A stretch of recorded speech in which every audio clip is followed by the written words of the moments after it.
Welcome to the 20 Podcast, bringing you interviews with the best DJs, producers, and music industry professionals from around the globe.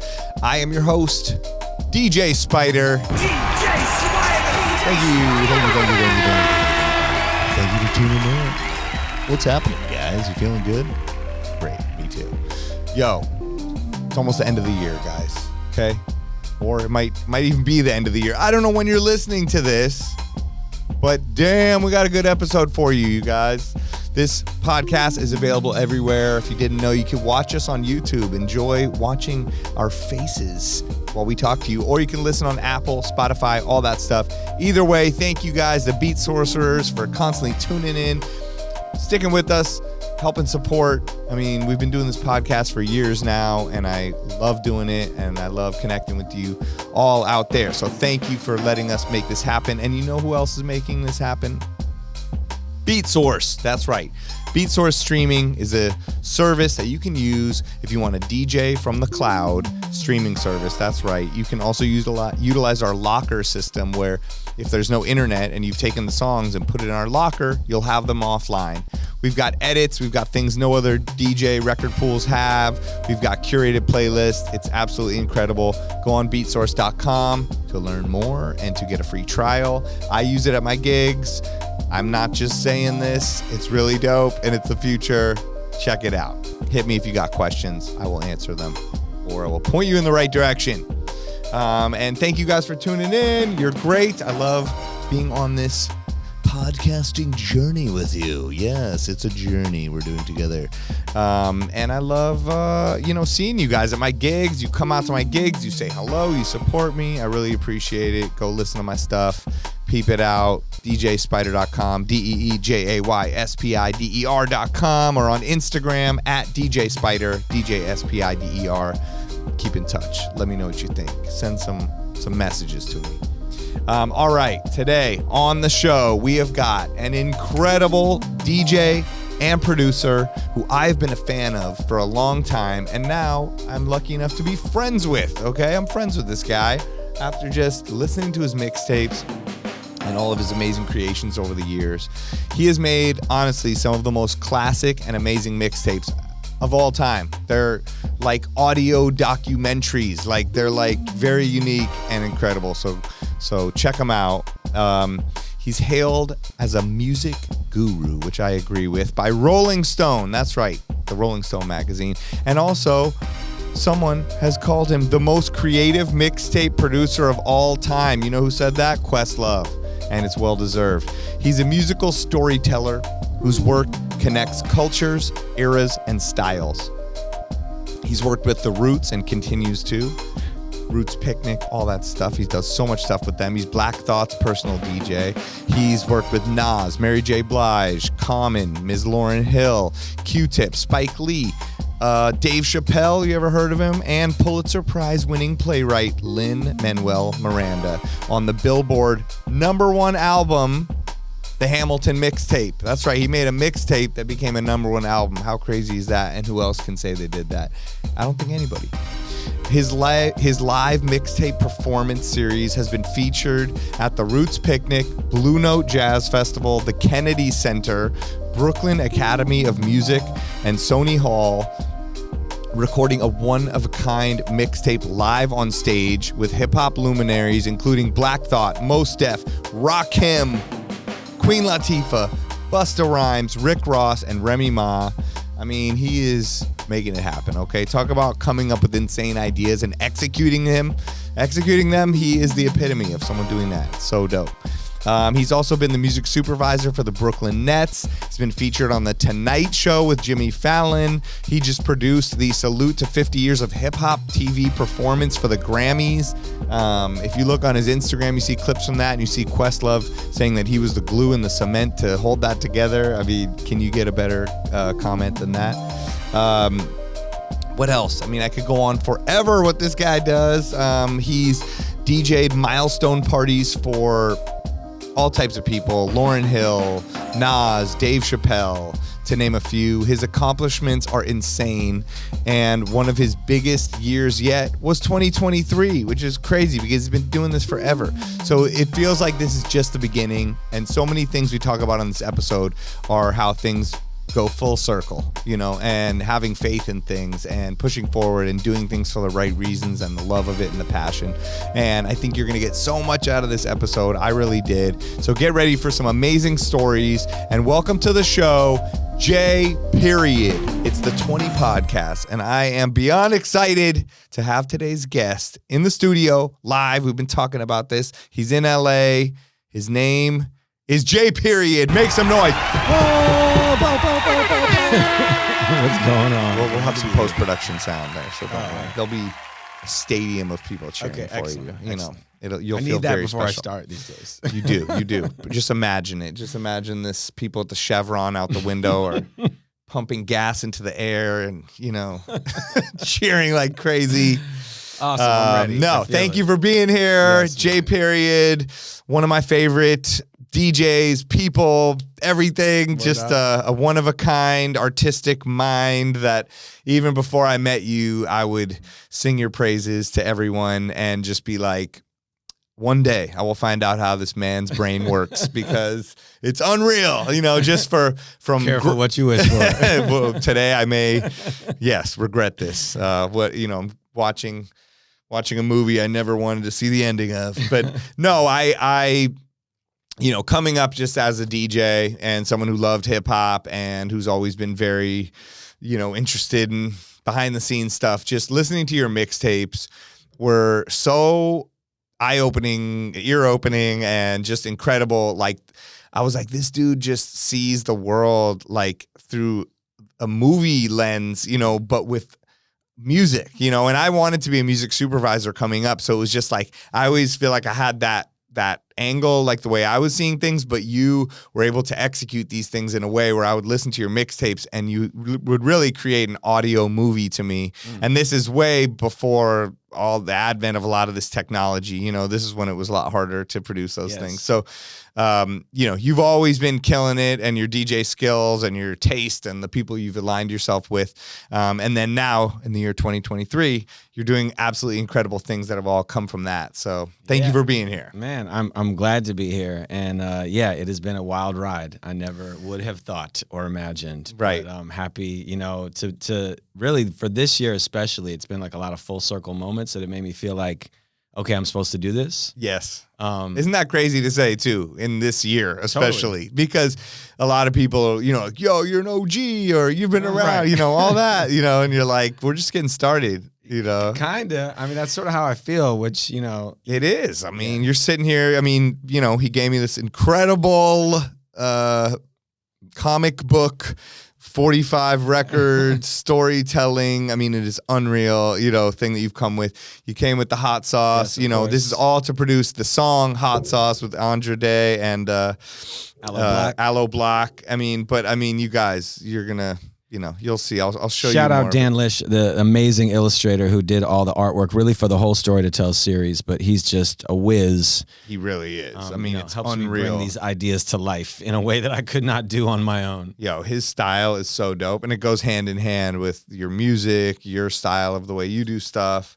I mean, the fact that it's a comic book ends with the actual vinyl record. Yes, like the old book and record sets, you know, those I grew up on and they were my right. favorite. I always wanted to make one of those. And the fact that, like, us growing up listening to those and then De La Soul coming out with, you know, their De La Soul's Dead and sort of emulating that. And then as that progressed into how other hip hop groups, you know, incorporated that, and then to have you coming back doing this, like we said, full circle this year, it's just so incredible. Yeah, it was interesting. I was at this conference called Decon yesterday with Pharoah Monch and Destroy and a few people all around sort of comic books and collectibles. Amazing. Yeah, Destroy. I mean, during the pandemic, did that show, right? Yeah, show off your gems. Oh, so dope. Yeah, and what you find, though, is there are a lot of people that are collectors. Maybe we collect, you know, records as a start, or it extends to that, but that a lot of us came from comic books and things like that. So now the connections create things like that. So, right. Yeah. And this kind of stuff is just so meaningful and so cool. Like, I feel special getting it, but also it's just something that I will take care of, like, so carefully, you know, because it's just dope, you know, and the fact that you took so much time to make this and put all the time into it. And then also there's amazing music inside of it and behind it. And, you know, you're able to put the song on and it's really dope. And also this song was much different than I thought it would be. Honestly, when I saw you say the name of the song, who's on it, the fact that you did it, I was picturing just sort of like a hip hop beat, you know, not just, but you know what I mean? Yeah. Like kind of stuff that was more in line with the other stuff that you'd been putting out. And when I heard the song, it was very, you know, it's up tempo, has influences R&B, blues, hip hop, sort of just, I guess, new soul or in a way, right? Yeah, a little bit. Yeah, well, I think Aloe Black and Andra Day represent that. They really do, yeah, right? Like almost like a Motown-ish vibe in the new world, but mixed with that hip hop element. And it's such a dope song. Like it's really well produced. Thank the you. sound quality is incredible. The musicianship and you know Team all of effort it. on that. It's I mean, great. I would say, you know, in response to the first part of that, for me, I think of I say my approach is really as a DJ. So I'm always trying to mix together different styles and merge things. And it's something that as I become a producer, I really try to do. Yeah. And for me, it'll extend to, okay, maybe we put these two artists like Andra Day and Aloe Black that have never actually been on a record together. Yeah. And the sample is not a sample. It's 1500 or nothing. You know, shout out Rance Dobson and J-Mo. And that's the bed, and then the beats built around They're that. unreal. They're amazing. And you know, most of my album was actually recorded in LA, either at 1500 or at Omos Keith's studio or with DJ Khalil. And Khalil is also one of the producers of the record. Okay. And then, you know, essentially I built the beat around the Rant sample. Stro Elliott played drums. So it is a fusing of styles. Crazy. But I feel like, you know, that's what makes timeless music is you can't really place it. Those are the records that, you know, they sound new, but they sound old. And that's my favorite stuff. So that's kind of what I'm trying to do there. And with this, when you say sample, do they sort of make a live band thing and then create song and then create live music that then can be sampled in the same way we would find an old 70s record, but they're creating new music that can be then sampled? Well, I mean, one of the really amazing sort of things in Rance, you know, shout out to him just for his whole approach and what, you know, 1500 has been able to do. Right. But, you know, essentially he described it to me like this, that normally as a DJ, you know, we come from a sampling mentality. If we become producers, oftentimes we're going to start sampling, you know, to make beats. And the way he described it was, okay, if you sample a record, it's a sample. If you sample my record, we're now co-songwriters. Right. So essentially I was like, that blew my mind because then, of course, there's so many talented musicians out here making music. We think of a sample as this thing off in the clouds. Yeah. But really, you know, if you find the right people, you can make something or bring a sample in as inspiration and make something and sample that. Right. And now you've just found a way to create something new, but with the feeling maybe of something old. Right. So, you know, it's an experiment, but I think based on that idea, you know, as a DJ of. Yeah. Yeah. I think, I mean, and that's the way everything's in the direction everything's going with collaboration. Everyone's able to collaborate better now. And with digital things, people are able to get the credit, and if it goes on YouTube, the right people get paid or whatever, however all that works. But I think producers that are embracing that new mentality will go a lot farther. And it seems like Rance and 1500 are paving the way, and or, you know, some of the top people doing that, right? I mean, I just think the idea of taking a thing where you feel like you've got to, you know, whatever, you have to sample and deal with everything that goes with that. Yeah. Versus a thing that feels like it's a co-creation and a collaboration, and that's really what that record is. It's why it doesn't sound like what I would make if I sat down by myself, because I didn't. It's a, you know, a group of people and that collective vibe. But yeah, I like following those, you know, kind of signals and cues and letting a thing go where it's going to go. As a DJ, you know, you do that. So that's what I'm trying to do as a producer. Right. And this is, did you say it was the first song on your album? First release from your upcoming album? Well, so Hot Sauce is the first release from Chapter 2 of Story to Tell. Chapter 1 I put out in 2021. Yeah, sorry, I meant to clarify, Yeah, but it's sort of one whole project, but I'm broken it out into sort of segments, more for sort of, it's all kind of music and storytelling merged together. Okay. So the first chapter, the songs are stories. In some case, they weave in and out to the next song. So You know, Globetrotting, for example, which is the comic book, is a basketball game. Story of a basketball game I played with Masego. Okay. Shad is on the record. Jamel Hill, you know, agreed to be the courtside reporter. We turned it into this comic book. But at the end of the song, you know, Bobbito walks away from the sort of court talking about what a great game it was out into the street in New York, into a bodega. And then, you know, when he gets into the bodega, there's a little song playing on a transistor radio, a salsa record. And he sees Crazy Legs in the store, and they have a conversation about salsa music, and they give a little bit of history. And then Crazy Legs is like, yo, that's my joint. And the song drops, and now that song, the next song is sampling that salsa record and becomes, you know, Gran Combo, which is with Joel Ortiz and Lin-Manuel Miranda.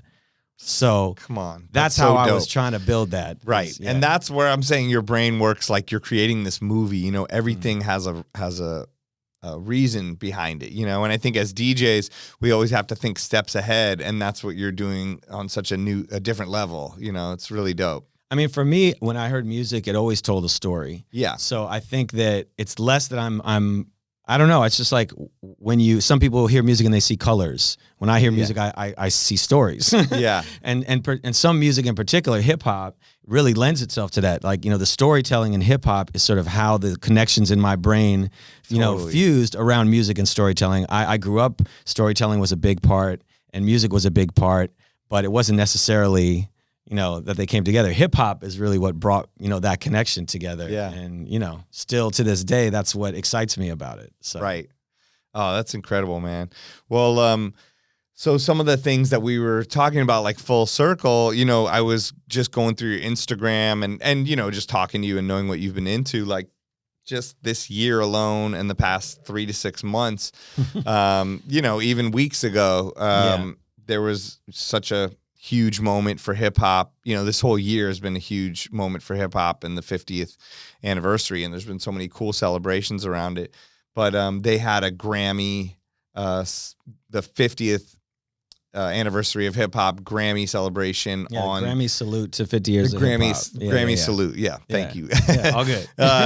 For it's the right. It's a mouthful. Yes, I was trying to remember the exact way to say it. But it was, you know, on broadcast on CBS. I remember you came into town, a month ago and asked me to help you make some acapellas or whatever. Yes. I didn't know what the hell you were doing, but I helped. I'm did not my sure I knew what I was doing at the time. So, right. Yeah. But what you were doing was basically putting together this insane show, helping Questlove, who I've seen in your comments on your Instagram saying you were the glue and cement that held this all together and put this together, which framed that. Can you get more of a testament to anything? Screenshot.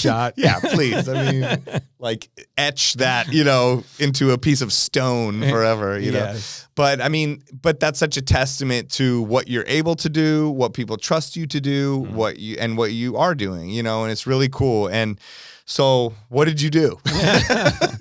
Man, well, I mean, I can tell you that, you know, all year this year, we've been doing pretty, you know, big format live mixtapes where I'm putting together a show that's, you know, fusing either for one artist a bunch of songs together or a series of artists.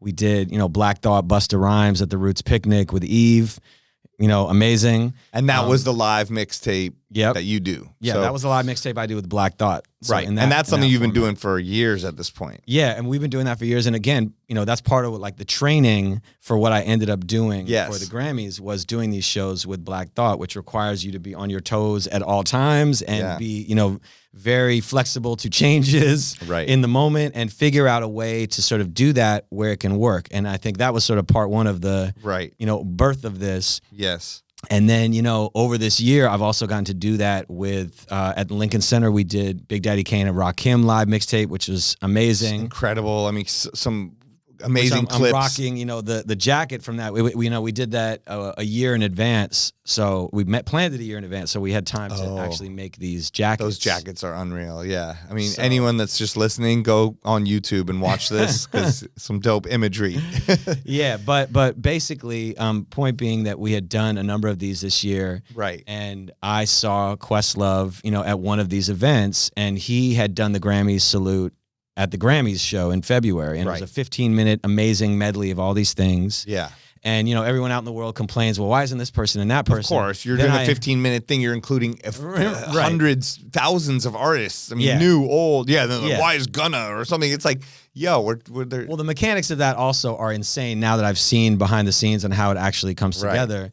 And it's really just a negotiation of who's available and wants who to come. Says yes or no too, right? Yeah. So, but point being that this happens in February. It's amazing. It turns into a tour, you know, the Force Tour, which is the whole sort of summer of them doing a version of that. Right. And then I went to the Vegas one. It was amazing. Yeah. I went in DC. And, you know, I saw Questlove at one of these Hip Hop 50 events, actually at Nas's 50th birthday party. Oh, wow. And which you were DJing. Which I was DJing in one of these amazing, you know, full circle moments. And, you know, I kind of offered to help if that was going to materialize again. And he called me a couple weeks later and he sort of said, you know, this is your put me in coach moment. It was literally what he said when I picked up the phone. And I was like, you know, what are we doing? And, you know, I started with me making a demo for what became the Native Tongues sort of tribute. Right. And, you know, that, you know, task was, as you saw, like trying to fit a lot of different artists into 8 minutes, let's say, requires an insane amount of editing and, you know, Diggable Planets can have, you know, there's enough time for them to each have 4 bars if you want to include all of them. So you have to figure out which 4 bars, and then you got to do it in a way that they're comfortable to perform it. So all of that type of stuff was in my mind from the live mixtape, even though I'm just making a demo. So I make this demo, and then it's, well, can you make another and another? And, you know, 5 demos in, I'm now brought into the conversation with Fatima Robinson, who's the sort of creative director and choreographer.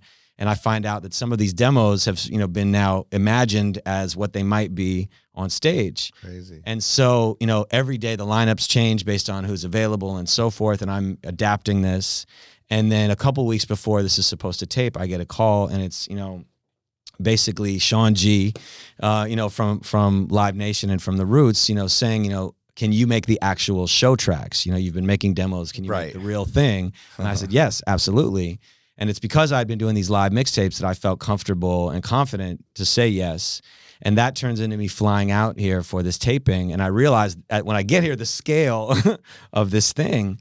But I felt like uniquely positioned to do this because I'd been making things that were very similar. Yeah. And the flavor of those edits is very much live mixtape, you know, how I would put those together. Yep. But just by a different set of rules and being super adaptable again. Yeah. You know, and then it turns out that when I look up by the end of this, the show doesn't just sort of consist of some of these, it's made up of all of these music segments.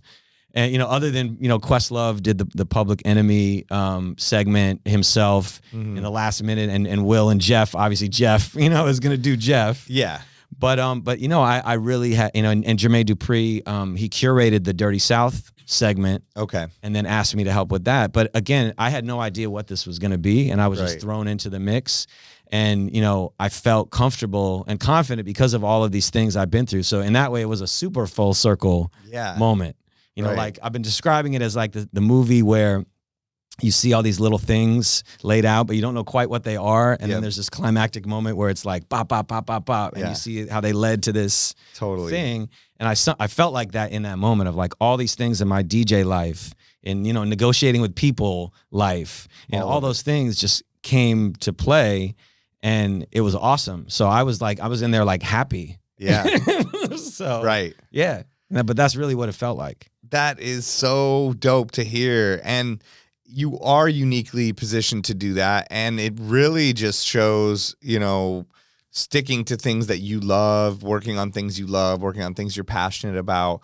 You don't know the end goal. You're never going to see, you're never going to predict the future, and you're never going to know what this is leading towards. But if you have that spark inside of you and that feeling inside of you and you follow it, it could lead to things you never imagined, or to things you have imagined but you didn't think were real, right? Never could have imagined. And you also never wouldn't have felt prepared. You would have been like, I don't know if I can do this, you know, like if you hadn't have gone through all that time of working on all those things. Like you said, it's like, I don't know what movie, Usual Suspects or something, something where you look back, go, oh yeah, it all makes sense. Kaiser Soze. Yeah, you're Kaiser Soze, the good one, right? The hip hop Kaiser Soze. But yeah, that's oh my god, that's so dope. Yeah, congrats and good job and thank you. I mean, you know, in a lot of ways, you know, for me, it is about sort of storytelling and telling the story of hip hop. Yes. And so, in this 50th year, there are people that, they have an argument that they're making, that, why are we only celebrating this out, now? Right. And that's a totally legitimate argument. Yeah. I don't disagree with that. However, for me, as someone that was a fan through all this time, for me to have the opportunity to participate in the telling of that story, I want to tell that story right. So all year long, that's been kind of my mentality is what can we do that'll represent like a part of the story that's not being told. So, Big Daddy Kane and Rakim, I've been wanting to see that, my whole life. It didn't happen as a versus. They agreed to do it for this show. Amazing. I hadn't seen a sort of all-female MC version of it, of a show out there. So we did the live mixtape Ladies First with Latifa and Mumu Fresh and Moni Love, Remy Ma in DC at the Smithsonian, also in August, 3 days after the Lincoln Center show. Wow. Yeah, and so, but I think that these are amazing historical moments too at historical places. For sure. It's all, these are all like things that will, they're special moments, that will not be forgotten. And I think you did them at great places, as well, to like cement them in a place in history, I mean, I think for me, that's kind of all, I can hope for is to be able to do that, to take these things and hold them up and try to cement them in history. And I think like the year of doing that, for that to culminate in something like the Grammys, where you're telling, you can't tell the whole story. You got 2 hours and you're going to try and tell the best version of the story, given the pieces on the table. But still, I'm trying to tell that story in a way that makes people understand like the impact and the significance of it. And the dopest part to me was that, for all the people that were there, I felt nothing but gratitude from everybody, just like sort of thank you for finding a way for me to be included. And that was the best thing of all. Cause it's like a cavalcade of my heroes and they're like, thank you. I'm like, no, thank you. Well, because it's crazy. It's like you wouldn't be there without them. But then at the end of the day, they might not be there without you, and that's the crazy connection that it's wild. You just had a tape, and a record that you listened to a long time ago with no connection to these people and just felt this like goosebumps, like, I love this. I got to do something with it. And then it all leads up to that moment 20, 30 years later, whatever it is, Yeah. And I think what you said is true, that it's about, doing it for love, like the love and the passion. Yeah.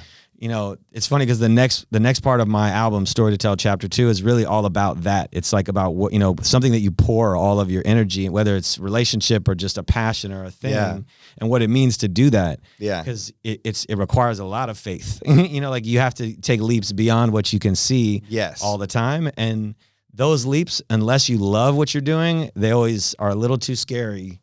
If you love it, you're all right, maybe I'll, give it a go or whatever. And it's wild. It is wild to look back because that's been my mentality. I don't think I thought about it then in that way. I just was like, I love this. Yeah. But now I feel like because I loved it, I see myself taking all these crazy, insane leaps. Yeah. That at the time, I didn't think about it like that. I was just like, I want that. I want to do that. I want to try that. And now it's like, wow, that's really a lesson in like going after the thing you love, like no fear, just go for it. So, and it's the faith thing, and I think a lot of people have different ideas of what faith is, and obviously it's very religious to some people, it's very spiritual to other people, it's very, I don't know, faith in themselves or whatever it is. But yeah, that is a huge part of DJing, risk taking, and making music, being a creative person, putting yourself out there, is just having the faith to drive you through it, and get you to that part. Like I said, it's a blurry thing, totally. in front of you. You don't know what you're going towards, I mean, I think for any DJ that's true. Exactly. In any genre and any sort of place in their career, you have to have that faith that it's going to happen, like that's why if you have too many plan Bs, like you're going to be worried about the plan Bs, like just go with the plan A and see if it works out. You'll be alive if it doesn't, and then go work on something else. But I mean, I don't know. I think somebody was saying, like increasingly, oh man, I forgot my thought. It was just like sort of a way to categorize sort of two versions of looking at the world. One where you're operating from a place of fear, and one where you're operating from a place of hope. Yeah, things that I think are relevant to a lot out there in the world right now. But those two things determine a lot. And I think going towards the thing you love is going towards like a hope or an idea that it could happen. Yeah, and the fear part is what that'll prevent you because it's like what if, but. I don't know. I think between those two paths, I've seen only one of them work. The other one doesn't really seem to work. So yeah. I mean, exactly. Like just it's like even my kid, like seeing him grow up and go through things. I know you're a dad too. Like you see them get frustrated or go, I can't do this, and I'm like. You can do that. Yeah.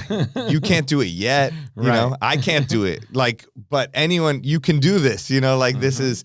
You have to just put the word yet at the end of it, if you really believe and you really have the faith, because you think anybody that did anything in the world thought they could do it at first. It's like you have to just start somewhere, and then or with any part of it, with production, DJing or any of that, or creating big projects that seem impossible. Mm-hmm. I mean, yeah, I think sometimes like I don't know, just following your path is about seeing beyond what's in front of you to really what you're going for. Yeah. And I mean, it's not just like it's, have faith and you'll, good luck. Right. It requires like an incredible amount of. It's not a blind faith and a delusional faith. There's like a thing. It's a lot of hard work, that's got to be attached to that for sure. And listening to signals that maybe will be criticism or constructive criticism, whether it's from people, whether it's from the world showing you certain things, not make you quit, but make you notice and be just as alert as when you're reading a crowd DJing. You should be within your career of things that are guiding you certain places. You know? For sure. I think the skills of a DJ are really important out in the world. Yes. Like listening and understanding history. Yes. And whatever, all of the, I have a thing I used to do with a USC professor named Josh Kuhn called The Art of the Crossfade. And it was all about how, the DJ mixer as a metaphor for mixing together cultures and people and all those kinds of things, but that the tools, of a DJ are really relevant out in the world for that reason. We're good at combining things. We're good at finding points of connection, like between these two things that are separate, and you want them to go together. And maybe, the whole thing is about finding a way to make that work. Yeah. And I think that those skills are really important skills in general out in the world. So, DJs have an advantage, I think, in this moment in history, because they're trained to listen, they're trained to look for connections, and I don't know, I think that's what the world is. No, it's so true. Like so many people that come on this podcast and then do different things, but it all comes back to that, whether they're an A&R, whether like whatever thing they're doing business wise, all of the lessons from DJing play into that and make them better. And it comes from that, like you said, reading the crowd, like listening, knowing history, knowing how to interact with people, knowing how to take risks. I mean, also bringing people together. Bringing people together. In a way that, is very unique. Yeah. What else can bring people together in that way without anything being said and everyone is on the same wavelength? Doesn't even have to speak the same language at all. Literally just sounds, and facial movements, if that, but Right, but that's a powerful thing, I think. You forget about that. One of the gifts of doing this for a living is that you really are, you have the opportunity to send out vibrations in all directions. I think about what I'm doing like that. Mumu Fresh, who's an amazing artist who's, working with me on Story to Tell Chapter 2. Yeah, she's incredible. I spoke to her recently and, I said, kind of what are you doing? And she's like, I'm singing in healing frequencies. I was like, just like that, to be that intentional about what you're doing musically and what it's putting out in the world is pretty powerful. And so I think like as DJs, you got to remember that, there's a lot of power there. Yeah. So you want to harness that power and do something with it, Right. Yeah.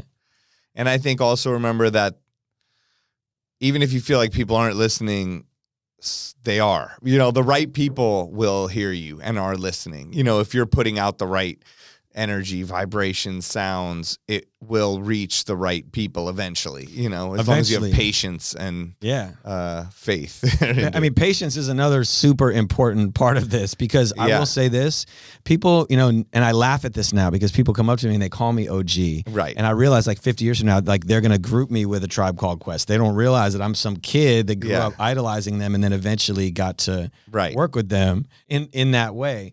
But the patience part is, especially in this version of the world where, you know, the internet is like a time warp. You know, you can put something into it and no one hears it. And it's like, guys, like, well, you know, what happened? And then, you know, a year later, it gets picked up and, you know, kaboom. Yeah. And I think that's definitely been a thing I've watched over the last couple of years for me, because the things that are happening now for me, I tried and failed to make them happen many, many times. Right. And you know, and I just never gave up. And it sort of arced around to a moment, you know, even certain songs, you know, we've made years ago that didn't arrive for their moment until, and it's not like it's in my control. No. And sometimes that's super frustrating, but it's also like, watching what happens if you're patient and you let things happen in their own time, you realize, well, damn, like maybe it was supposed to happen like this. I should just shut the fuck up. It's true. Yeah, so, you're right. Yeah, and I think a lot of people quit before it's, you know, they let that get the best of them, you know, and go, oh, well, nobody cared. Okay, I'm done. It's not meant to be, you know? Yeah. And I think that patience does apply to DJing too, because DJs they're insecure about what's happening. They want to change the song, you know, or change the vibe or change the genre, or, oh, this isn't good, or, you know, and it's like, let it breathe, you know, let people feel the music. It's not as crazy as you think it is, you know, let time go by a little bit and let seeds get planted and things happen, you know. You got to build a night up. You got to build a party for years, you know, or whatever it is. Like all the projects take time. I think, and I think that, you know, whatever, the faith, the patience, the love is like gives you that drive to, you know, to wait it out. Yeah. Kind of. True. And also I think you always have to be perpetually building and creating and making it as much as you can without knowing what the outcome is going to be. Right. That's one of the things I've learned is I used to try to, you know, I would sit down and make my best version of Mobb Deep beats if you leave me alone in a room. But then, you know, watching what happens if you allow a thing to marinate and go through different forms, and maybe it goes over here and it becomes this, and then this guy plays on it and, oh man, like now it's this. And I've seen that happen, and it's awesome. And it's really from waiting it out until it feels like, oh, okay. Like that's a thing. And if you're a good listener, if you know you pay attention, you can identify those things and then kind of, you know, go that direction. Yeah. DJing teaches us everything. Well, that's incredible. That was so dope. And then, you know, we mentioned the live mixtape and how some of the places you've done it. I mean, like you said, the Kennedy Center, Smithsonian. I know, I kind of flew through those on the way. Just but I mean, let's get into that. So, I mean, you know, you've been known for your mixtapes over the years, and you've done these incredible mixtapes, you know, Lauryn Hill, Mary J. Blige. I mean, so many of them, right? Tribe, like these themed mixtapes that had stories behind them and took our favorite songs by our favorite artists and then reimagined them in these crazy ways and put them into a thing that you could listen to for 60 minutes or 80 minutes, you know, all the way through and feel like we were in this world, you know, you were creating the hip hop metaverse, you know, before on a CD or a tape, you know, before it was even a thing. And it was our brain imagining it. And then, you know, you took that and turned it into the live mixtape, which was sort of like it's only right. Like this was the natural evolution of that, you know, but you also could have not done that. So I think that it's dope that you actually executed that and took it to that level and to see where that's gone. You know, you were doing with Black Thought at the Roots Picnic and then you've just kind of gotten it bigger and bigger. And I think other people have seen what you've done with it and they've been like, oh, they gravitate towards you and trust you the way Questlove trusted you with the 50th anniversary, put me in coach moment. You're getting some more put me in coach moments, you know, with these artists that you've looked up to and go, okay, I'll do an event with you at this place and trust you to have me rapping over some other artist thing that probably 20 years ago they wouldn't have done. And so, in a lot of cases, not to interrupt you, but in a lot of cases that too was a lot of patience. And building that trust over long periods of time with some of these iconic people right, who have never really done things like that. Right, like Rakim. Yes, Rakim. I mean, the New Year's Eve Rakim thing that you put together. Yeah. That seemed like something that probably never would have happened or could have happened, or how did you even do that? And will it ever happen again? I mean, you know, again, it's like I could really chart out the evolution of that, and it starts with like, you know, me being a like scrawny little DJ kid meeting Rakim backstage and just being like, oh my God, it's Rakim. Right. And then, you know, that happening over years Yeah. and time. And me eventually, when I had made some of these mixtapes for big artists, pitching his manager, I'd love to do a Rakim mixtape. Right. And mind you, I waited 10 years from that moment until I actually got to do it. Like, Wow. because of course, like, he's Rakim. I want to do a Rakim mixtape from jump. So I only met him at a certain point where I could even propose it. But really, the way that happened was I was approached by a guy named Bryn Hill, who's actually my cousin, and he was working with Adobe. And Adobe was looking for someone to open up their Adobe Max conference, but a hip hop artist. And so they wanted to make something that was essentially what I do on a mixtape, the interview and the music, but with a live performance of the music and a live interview. And I was like, that's incredible. You know, and I said, what if we do Rakim? It's like foundational. That's the perfect first person to do. Yeah. And started building this idea out. And, you know, what came out of it was incredible on so many different levels. You know, getting to have that moment with Rakim, getting to produce something on the level where he looked at it and was like, this is awesome. Like, I like you, kid. You know, like that. And then I think from there, when it aired, it was only on Adobe Max, and we actually retained ownership of that video. So we then went to go air it again, and I proposed that, okay, what if we do New Year's Eve and we do another live thing? But this time I get to do the thing I've really been waiting to do, which is Rakim, here's like a Biggie beat. Here's a Jay-Z beat. Here's a Dre beat. Yeah. Here's a Mobb Deep beat. You know, here's a Nas beat. And oh my goodness, you know, because I had earned his trust, he agreed to do this. And because I hold Rakim in the highest respect, I was like, if we're going to do this, we got to do this right. Yeah. And so, you know, I think there were a number of people. Stage It, I think, helped us air that. At the time. Because it was pandemic-y. It was definitely pandemic time. It was at least it was 2 years ago, right? Yeah, it was 2020 New Year's Eve. 2020? I think so. Yeah. It was right in the heart of it. Yeah. Because Story to Tell, my album came out in 2021 after that. But long story, you know, long story long, what ends up happening is we do this New Year's Eve, and it just was amazing. Yeah. And it was really interesting because, you know, during the pandemic, we all were doing this thing of imagining the audience, you know, wherever they are in our little phone. But I'd spoken to Big Daddy Kane after he did this live, you know, his first live stream, which was amazing. And, you know, Nas and Ghostface and all these people were in there. I don't know if you saw it. But when I called him, was not the verse, was it? No, it wasn't his verses. It was literally like, you know, when this whole thing started, he did just a live performance in his basement. Oh, I don't think I saw that. It was awesome. Crazy. But when I asked him afterwards, he was like, you know, I had to imagine the stadium because it was like my son, my wife, and my mother-in-law in the basement. And so, you know, with Rakim, when we did that, I think it was his first live stream. And so I said, you know, this is what Kane said to me, you know, like in terms of that. And so he really had to kind of imagine it because he hadn't done that. But man, did he do an incredible job of like rapping to every, you know, the whole world and killing it.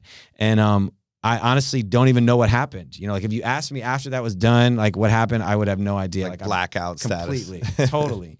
Because I just wanted it to come off and just be awesome.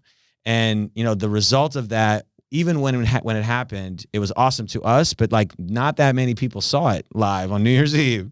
Well, then it's a hard night, you know, Well, no, but you know, the point is just that the phenomenon that has come from that only happened when we started chopping it up and putting it out into the internet, and people are like, wait a second, is that Rakim? Like, when did that happen? Right. And yo, he sounds amazing, and just all this stuff. Right. So, you know, in that way, it sort of came out of nowhere, but it also was like a really long arcing. Yeah. You know, like the movie where they do the magic trick where the thing's in the tree for 20 years and the tree grows around it. And that's the trick. Right. You just had to wait 20 years to do the magic trick. Right. So yeah, it was like that. Yeah. That's so cool. Yeah. That's a great story. So then you were able to take the live mixtape and like what, you know, it went on an insane run just this year alone. Like what were some of the highlights, or do you want to just discuss everything it did this year? I mean, you know, we started with, I I think the Blue Note Jazz Festival wasn't until later. So that was the first live mixtape. I did sort of a jazz thing. I called it a jazz thing live mixtape. And that was just me up on stage. First time doing that sort of since the pandemic. Okay. Because during the pandemic, when the live mixtape couldn't be on stages, I kind of did an adapted version where I would make a live mixtape live streaming, and it would still be themed, and I would still mix in things, and every week I was making new edits. Right. I watched you would do it on Instagram, right? Yeah. On Instagram. But what I ended up doing was I really treated that like the concept, which is that I recorded the mixtape. We wanted to put it up as a mixtape. I put them on Bandcamp, every one of them, and got Dan Lish, to do art and made it into a real thing. But so I've never done that on stage before, where it's like, okay, now I'm going to make a mixtape live on stage, but in front of people. Wow, yeah. And I did this at the Blue Note. That was sort of the first iteration. I haven't put it out yet, but the Kendrick mix I played on Sway, that was born for that. I remember. Yeah. Because I remember you doing, I had heard that before. Yeah. And I had heard you do that, maybe even post it before too. Well, I did it on Serato, the Serato Hip Hop 50 mix. That's what it was. I did it live. Because it was Dave Brubeck. Yeah. You remixed the Dave Brubeck into a hip hop beat, and then you put the it's Kendrick Lamar element. Kendrick Lamar over it. Yeah. And it was like his cadence went like perfectly with the piano and the chop and the thing, and the drums come, and then the drums come in like halfway through. Yeah. And him rapping over just the piano was so ill. Yeah, it was like die for this, like the way it worked. It was like really perfect. Yeah, no, it came together, but that was one that I had done for that. And so, I did that live, and then from there, there's a series of parties, after parties I end up getting asked to do. I did this amazing after party at Blue Note with Jazzy Jeff, where Nas got up on the mic and starts rhyming. Wow. That was crazy. With Trauma also, shout out to Trauma. And then, from there, there was just this crazy idea of a Big Daddy Kane Rock Him show in my mind. Right. And it grew and grew into this spectacle that we ended up doing, so much so that, like I said, we did jackets for it. And I had a couple of sort of 50th that weren't hip hop 50, but Nas's 50th birthday party, which I mentioned before. Yeah. Again, happened out of nowhere. It's just like I got a call a few days before. I had been doing some things for Nas over the last year. Right. And, Nas is my original favorite rapper. Oh, yeah. So I'm just like, when Nas calls, I'm like, well, what are we doing? Right. But, I got the honor of DJing his 50th birthday party, which was amazing. And then. Sounds like an honor and a lot of pressure. Well, it was funny because Jazzy Jeff, who is, I'd say very much my mentor, in all of this, and has, put so many people on. Yeah, of course. And through the Playlist Retreat, through the Playlist Retreat also taught me a lot about producing and so forth. Okay. But Jeff was the other DJ that night, and we weren't sure who was supposed to go when. And when Jeff saw me as the other DJ, he's like, oh, okay, I can chill. And I really was like, yo, like history will remember me as Jazzy Jeff's understudy. I was like, and I'm cool with that. Right, yeah. 100% cool with that. Yeah. And I joked, I told him, and he was laughing, and his wife was laughing, but he's like, no, he trusts you to get up there and do that with him. And again, that's one of those things where what could I ask for more than to earn, Jazzy Jeff's trust or Questlove's huge trust? Yeah. So, those are also really big experiences for me, you know, those moments. Of course. Yeah. And then, the Lincoln Center show was kind of my big, tent pole. And then I was so focused on that, but also building another show behind that with Queen Latifa, who I'd never worked with before. And, was so, again, honored. Latifa is. Oh, yeah. And I will say that when you walk in a room with her, you feel this, like, she has like an aura, like you really I'm sure. tangibly feel it. And she just was so great to work with. So that show happens, and the stage is here. The Smithsonian African American Museum is there, and the Washington Monument is there. Wow. And that's the setting for that. So, each of these is kind of like, I need to film it to then go back and watch it to believe that it happened. Because in the moment, as you can't process. No. I saw Sway recently, and he was talking about how it's impossible for him to process things as a fan when he's working. Yeah. And that he very much like me needs to see it played back afterwards Totally. to know that it happened. Of course. And I feel like my whole year has been filled with those kind of moments. It's amazing. And, you know, I don't know how to even explain it except to say that I've been doing this a long time, and, you know, I have been pretty consistent in what I love and what I'm about. Yeah. And, you know, and it has led to this insane place where I get to do this and that and DJing, you know, after parties for Chappelle, MSG, and just all of these things. I saw that. Yeah. What was that like? I mean, that whole relationship has really been amazing, because when I met him, you know, through Jerobi, actually, from A Tribe Called Quest. Okay. First night I met him, he's like, "Wait, J.PERIOD, you did that Q-Tip mixtape." And I was like, wait, what? Like, he's like, I would, that doesn't surprise me because Totally. he's such a fan. He's like, such a hip-hop head. And he knows what's up with everything. So that's dope, super dope, but also not super surprising. Right. But that's amazing. Yeah, but that's sort of how this started. And from then it was like, you know, okay, you know, he was like, literally, "Do you have your stuff with you?" I was like, "My DJ stuff?" He's like, "Yeah, you're DJing the after party." I was like, "Okay." And, you know, like DJ the after party with Trauma that night. And then, you know, this sort of relationship started where I was dreaming of having him be the narrator of my storybook, you know, for years before I got the courage to ask. And even then, it was another year before he actually could do it. Did it. And it was only because in the pandemic, I literally drove 9 hours to Yellow Springs, Ohio to get him to record the stuff. I put my family in the car. Really? I was like, told my wife, I was like, "I'm going to ask you to do something. I need you to say yes before I even ask you." And we drove 9 hours to Yellow Springs in the middle of the pandemic. And, you know, again, we'll talk about a leap of faith. And so what was he like? Just come out here and then I'll do it? Or? Well, they had at the time, he was one of the first people that got a PCR testing machine, right? And was like testing people, and so he had this little, like, you know, summer cocoon, camp or whatever it was. Yeah, and I went to that, and I got the sort of the dialogue from him there. Oh, that's great. And so when I came back again, it sort of all started to form, but I felt this thing of like, okay, now that I've got that, I really, really need to lift the level of everything. And I just went to town. And by the time I was done, I felt like I had earned his respect. Yeah. And so I would then again, like occasionally get a call. And MSG thing was the same thing. A couple of days before, "Hey, you know, Dave's coming to town next week." And I'm like, you know, "Whatever you need, I got you." And and then the next thing you know, I'm DJing, you know, to open up every night, you know, after MSG. And dope. Yeah, it's just awesome. But again, you know, the one thing that's been great about getting into these rooms with people that you might dream about is to find out how many of them are like super down to earth. Yeah. Really, you know, like brilliantly, you know, and creative and intelligent, and also just love hip hop. Right. Love it. Like I love it. You know, like we can, you know, like I can go anywhere in the world and bond with someone just on that. Oh yeah. It's the same thing. And that's kind of awesome. That's so awesome. Yeah. Have you ever had any bad experiences like with people, with meeting people that you maybe thought were going to be cool and weren't? Oh, for sure.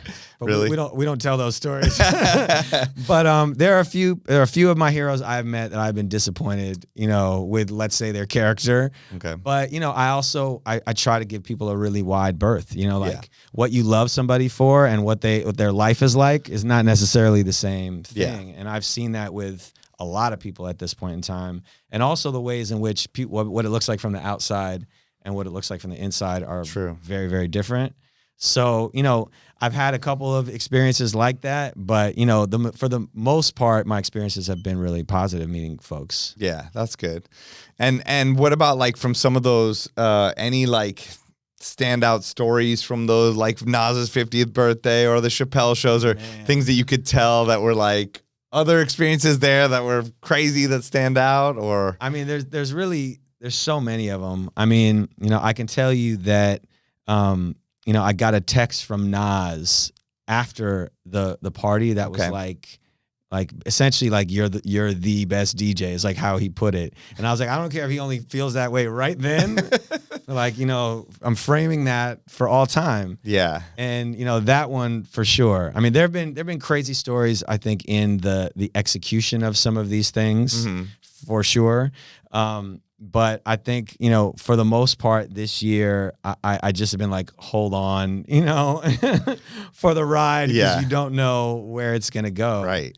And I mean, nothing like necessarily wild and insane. I mean, I think that Blue Note party where Jeff is DJing and Nas gets up on the mic, which apparently he never has done at a party, that was, for me, you know, standing there like just insane. Yeah. I mean, that part I will say, like the window seat to some of these things. Right. Just being able to be there as a fan, not even the DJ part of it. Huh? Yeah, no, for sure. And I think that part never leaves. You know, people are like, don't ever lose that. I'm like, how would I lose that? Yeah. Like, I'm still very happy to be here. Yeah. So, you know, that part, you know, has just kind of like made it so I'm wide-eyed and enjoying the whole thing. Yeah. And that's pretty much what my year has been like. So I think afterwards I can probably, or when the camera stops, I can tell you some crazy stuff. Okay. We'll bleep it out. No, no one will hear it. The names have been changed to protect the innocent. Yeah. Put a voice changer on. What about so we discussed Hot Sauce, you know, your song, and we discussed how you had the part 1 of the album, the part 2 drops in February, chapter 2 of which is your second part of your album, right? Do you want to discuss that a little bit more? I know we talked about it in the beginning, but I mean, just kind of give people some insight into what to expect from that, and then the work that's gone into it, and any other interesting stuff. I mean, it's, you know, Story to Tell is sort of my taking the idea of what I was doing on the mixtapes of weaving music and story together, and, you know, trying it in original form. And so this has been a long arcing experiment over the last like 7 years of me, you know, testing my beats out against people and being like, nah, got to go back to the drawing board, you know, perpetually until I felt like I was creating something, you know, that you know, whatever could measure up. Yeah. But it really has turned into just sort of a story of collaborations, and a lot born out of the playlist retreat, and the idea of just kind of rocking with people that inspire you, and then what comes from that, and how you mutually motivate and inspire each other. And that was sort of the mentality of the playlist retreat, and it gave us an opportunity to test it and try it out, and, you know, experiment with it. And so when I went out to make my album, that became the story of how I was making my album. I'm gathering these groups of people together and just watching this thing spark out of it, and hoping that there will be threads that I can weave together, but not knowing. And so, you know, for Story to Tell Chapter 1, it was much more sort of a literal and linear, like this song, like I said, goes into that and goes into that. Chapter 2 is more abstract, but there's a poem by a poet named Maida Del Valle, who I met, you know, years ago doing deaf poetry, part of that Norman Lear tour that we were talking about earlier. But, you know, Maida does a piece that's sort of talking about, like I said, pouring your heart into what you love. And that's kind of the backdrop. But the songs themselves are very different. Again, you know, R&B, soul, reggae, you know, some jazz influenced, Andrew Day and Aloe Black, you know, that's Rants from 1500 or Nothing, J-Mo, Khalil, myself, Stro Elliott. Cut the Line is Joss Stone and Cardinal Official. Again, totally unlikely pairing, but listen to it and watch. And that comes out of a collaboration I did with Joss. It was kind of a trade where I did a record for her, and she gave me a record for my album. And that song is another one of my favorites, like reggae flavor to it. And then Better Half is Mumu Fresh and Aaron Camper, who goes by Camp now. But a song that grew out of the playlist retreat, literally like at the playlist retreat, written there. And then, you know, again, all these have evolved into this whole other thing. And I'm really proud of the songs on this one. I think the first one, you know, it was like star-studded affair with, you know, Dave Chappelle and Lin-Manuel, and it was my first. I mean, you were on the Tonight Show. We did go on the Tonight Show. What the hell, dude? Like Jimmy Fallon was holding up your vinyl. Playing talking about it. I mean, that was so dope to see. I was like, oh my God. I was that was watching you just like happy, like this is crazy. Yeah, that was completely insane. And Jimmy Fallon knew what was up too, right? Well, many years of going up to I mean, Fallon, obviously Questlove is part of that and the Roots and everything, but well, still. For years, the way I would get to see and collaborate with Black Thought or Questlove is I would go up to Fallon before the tapings and just get to there in the green room, and I could just kind of connect dots with them, and I would do that a lot. And, you know, during the pandemic, obviously that stopped. But years of that, I was giving Jimmy Fallon mixtapes. And, like, Jimmy Fallon is a hip-hop head. Yeah, I can imagine. For real. So, you know, I had given him the Biggie mixtape, and he loved it. Wow. And then in 2011, when we did the Wake Up mixtape with John Legend and the Roots, I actually asked Jimmy Fallon to do this little interlude because he was on the Wake Up. I don't remember what. He had done a version of it, I think, of one of the songs. Okay. Well, no, that's Hamilton Mixtape. He was on the Hamilton Mixtape singing one of the records. But point being that I had him do an interlude. You know, he knew about the mixtapes. It was a thing. So there's this really dope moment backstage where he comes over and he's like, man, I'm so happy for you. You know, you've been coming here for so long and da-da-da. And it really was a genuine moment because he's been seeing me there. Right. But, you know, it was never in the stars for me to be on The Tonight Show. No, that's huge. Completely crazy. And that was, you know, thanks to Dave Chappelle, who was, you know, going on there for the Midnight Miracle at the exact same moment that I was doing. Yes, his song, podcast. which is in collaboration. And so it just made sense to do it. Right. And that's how it came to be. But, you know, to be on there with Black Thought and Tiffany Goucher, and to have the artwork, you know, the Dan Lish artwork, and to play with the Roots. I mean, again, all-time moment for me. Had to watch the tape, to be like, yo. Oh, it was really dope. Yeah. So, and yeah, that's amazing. And speaking of the Hamilton mixtape, I mean, didn't you win a Grammy for that? Not a Grammy, but I did get my first Billboard #1 album for the Hamilton mixtape. Okay, that's what it was. Yeah, I have a gold record for that, which is that's my only one of those. Gold record. Yeah, I mean, honestly, it's displayed prominently behind me in all my DJ sets. Yeah, like, you're hey, like, guys. look at this, motherfucker. So my only one, I got to display it prominently. No, it's huge. I mean, and that was a big album for many generations in a way. You know what I mean? I feel like that was a sort of an album that older people and kids, I'd go over and like my nephews are rapping along. My parents know about it. Everybody knows about it. You know, it was a universal thing, I think, you know, and obviously it's connected to such a huge, legendary, ongoing production. But it was a crazy story. Really? Well, you know, that the sort of the craziest part of that is that I was approached to do something for Hamilton before Hamilton was Hamilton. Oh, okay. It was right after the Tupac, you know, the sort of came and went Tupac musical that not many people know about, but the team from that, several of them were working on this new thing. And was that Lin-Manuel too? Yeah, no, it was Lin, but no, the other one wasn't. That's what I was saying, the Tupac, No, it was, I mean, Saul Williams was in it, and his manager is a guy named Saul Guy. He connected me with Riggs Morales at Atlantic Records initially for this little known thing called Hamilton. The first demo that I made was the cast recording of 10 Shot Commandments mixed with Biggie 10 Crack Commandments. This exists. I pitched it and everything. It sounds dope. But so I presented that, and that was sort of this thing that was hanging in the air while the arc of Hamilton went like this.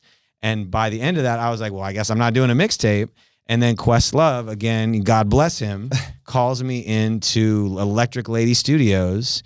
And he's like, I need you to come in. I need you to work on this thing. And he knew about what I had done before.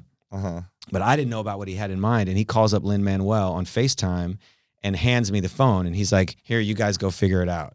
And I was like, hi, Lin-Manuel Miranda. And I literally went to the other room of Electric Lady and I sat in a corner.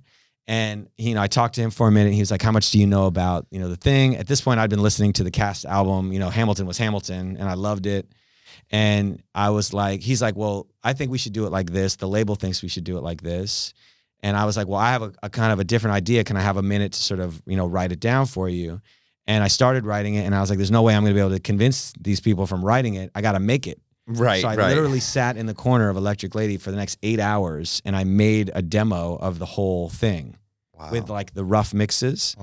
And I turned that in, and by the following day, they were like, okay, new plan. Like, this is the plan. We're doing this. And of the final product, it's probably 95% amazing made that one night. That's dope. And then the versions of the songs change a little. Yeah. But again, one of these things where I just was thrown into the mix, and I was like, oh, wait, I can do that. Oh wait, and I can do that and that. Yeah. And then suddenly I'm like, oh, shit, like, we just did that. Right. And that's how I met my engineer, Mixed by Blue, who mixed all of Story to Tell stuff. Okay.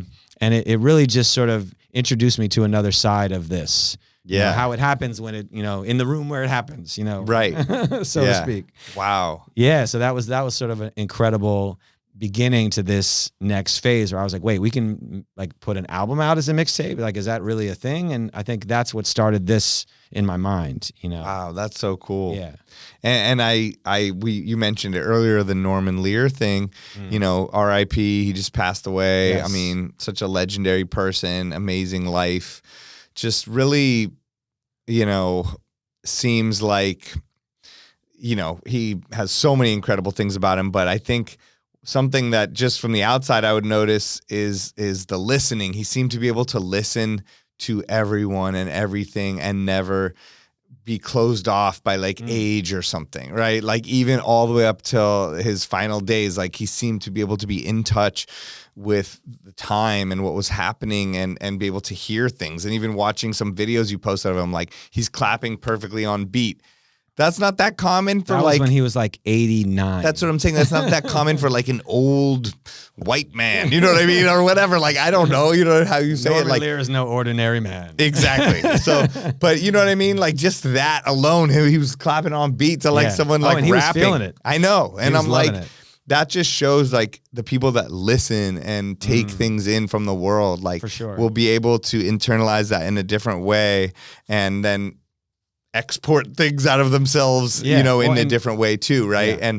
And so I know you had a crazy connection with him. I read the story in your caption, but if you want to talk about it on here, it was pretty cool to read. I didn't know any of that. Yeah, I mean, you know, Norman Lear, I do think it's true. I think he's an amazing listener. I think he also has a well of energy that I have never seen in any human being ever. Right, yeah. When I met him, he was 80. That's So, crazy. you know, 20 years ago, and he was like the most animated, you know, present kind of person.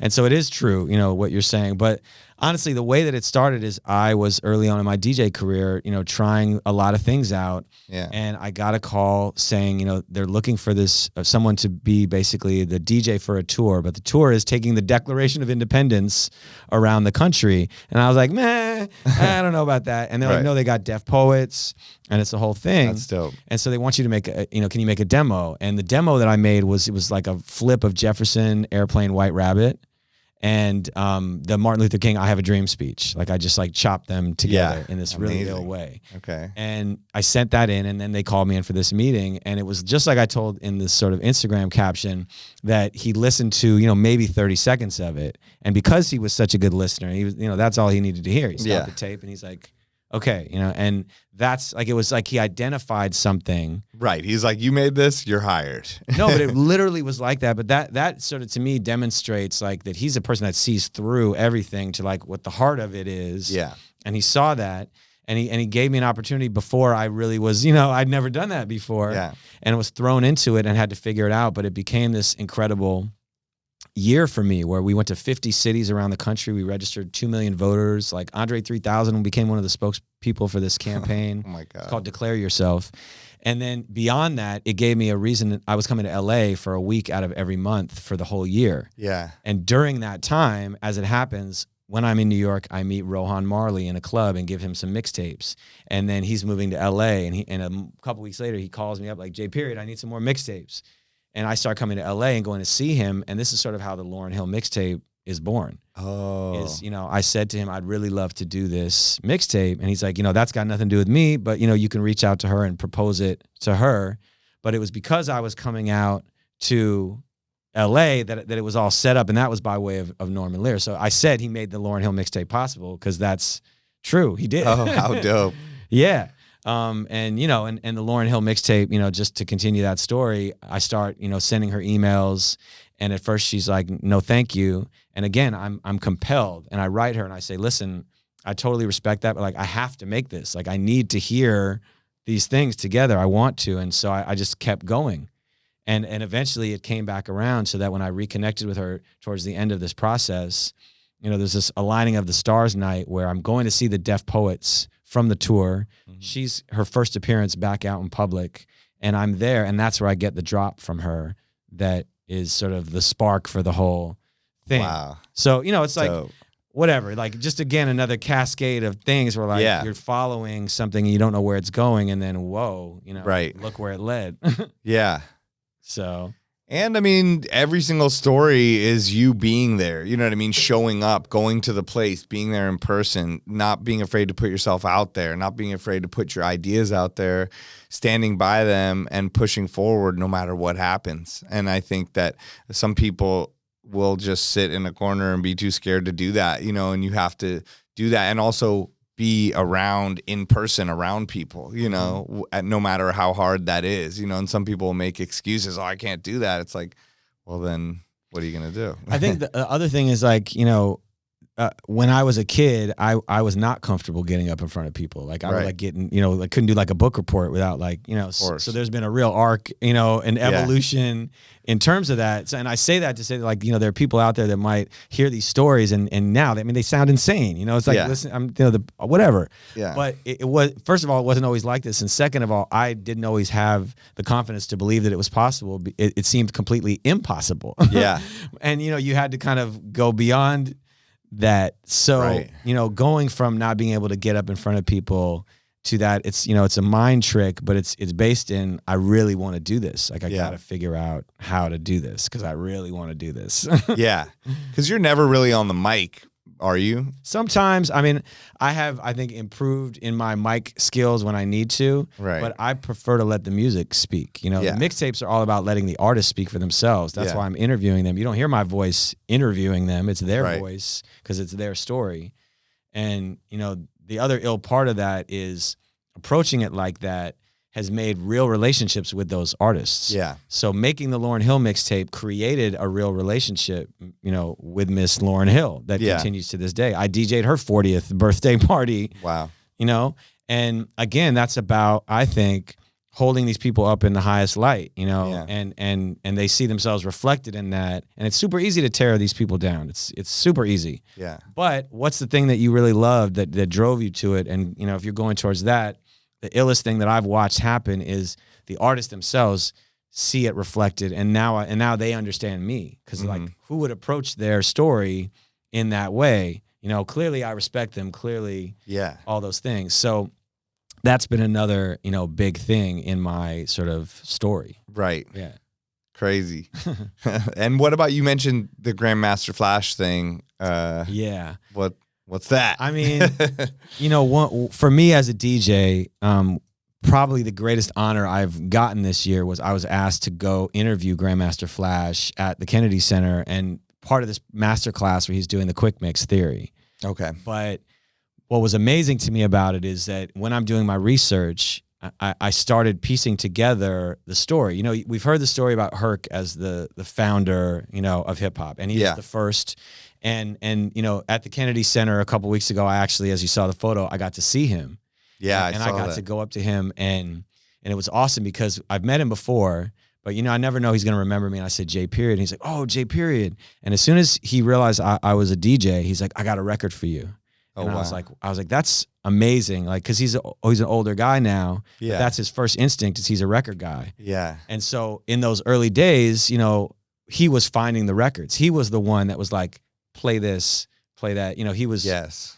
But, Flash, who was younger, he comes in and he's like, I want to be able to make it so that the beat is continuous. Right. So that the song never stops. He had seen like house music DJs slowly, mixing things seamlessly. Yeah. But he only wanted, the break. He wanted like the 8 to 10 seconds. You want to make a beat live. Yeah. So there's no time to do that. Yeah. So what I realized is that he then goes about this series of sort of discoveries and, engineering evolutions that make possible pretty much everything that we do. Yep. So first of them is there's a conical stylus and there's an elliptical stylus. The elliptical is, round, it sits in the groove. It's got a much better stereo output.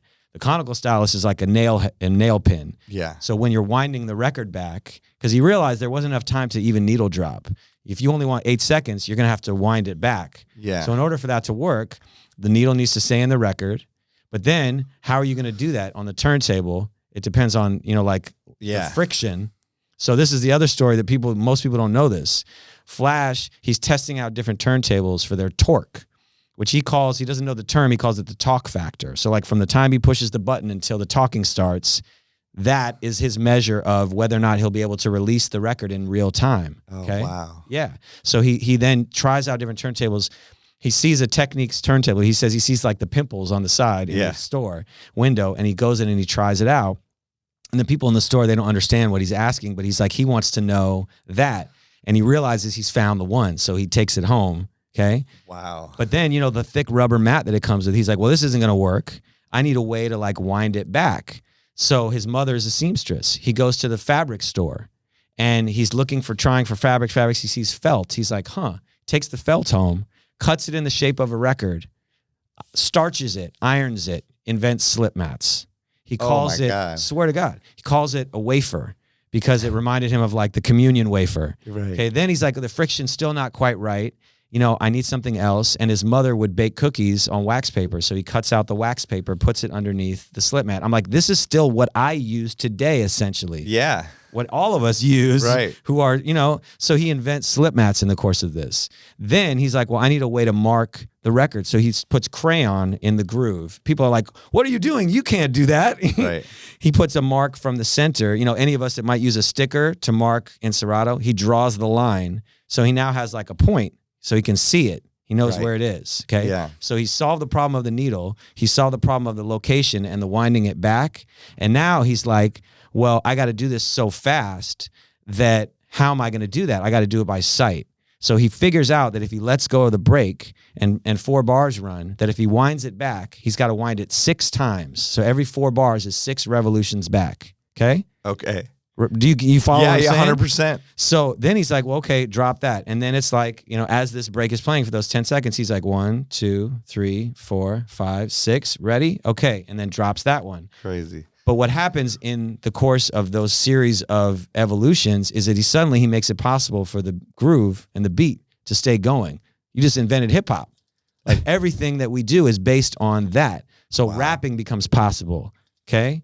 DJing becomes possible. The other thing that is crazy is that Flash and Herc as well, and Bam as well, they're mining every genre. Right. So part of the origin, the foundation of hip hop is we're going to take from that and that and that and that, and we're going to take just the drum break. Yeah. And we're going to make these different things. And Flash, the way he talks about it, he's like white drummer, black drummer, Puerto Rican. He was thinking about it like that. We're going to make them talk to each other. Oh my God. So they're thinking about it in that way.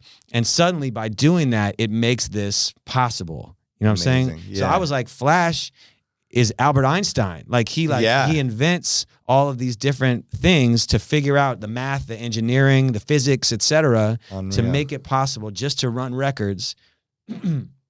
What's born from that? Looping, sampling, b-boying, the ability to keep dancing. The beat doesn't stop. Right. Rapping, like it's all comes out of that. So, you know, this is something that I don't even think I wrap my head around fully until I got in started doing the research.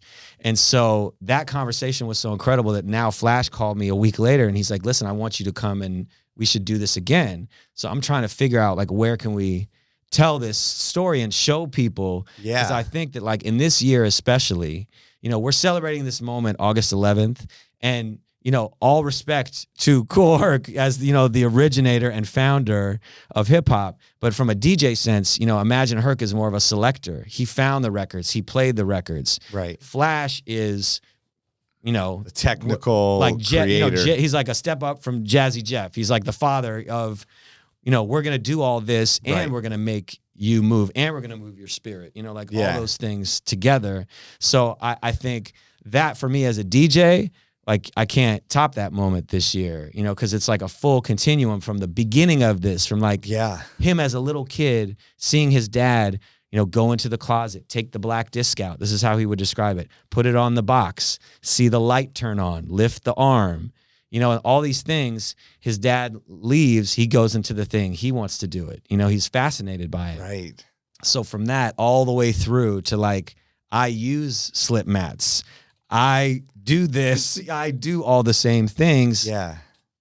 Like blew my mind. No, I mean, that blows my mind too. Yeah. Like I know a lot about the history stuff, but that's also just the way you told it and like the way, I mean, that's crazy. Oh my God. Completely crazy. That's unreal. Yeah. So we'll see. But like, I think I hope that there's a future to that part of telling the story. Cause I think there was a thing for a while where it was like you know, just a, what do you call it? Like a discrepancy over who did what. And when I saw it, I was like, well, no, this makes sense. Like a DJ has 2 talents, like choosing and selecting. Right. I mean, that's the vibrations. That's what you're putting out. That's critical. Yeah. But also like mixing it and making it flow, as you or any DJ out there who can do that knows, is another level of that.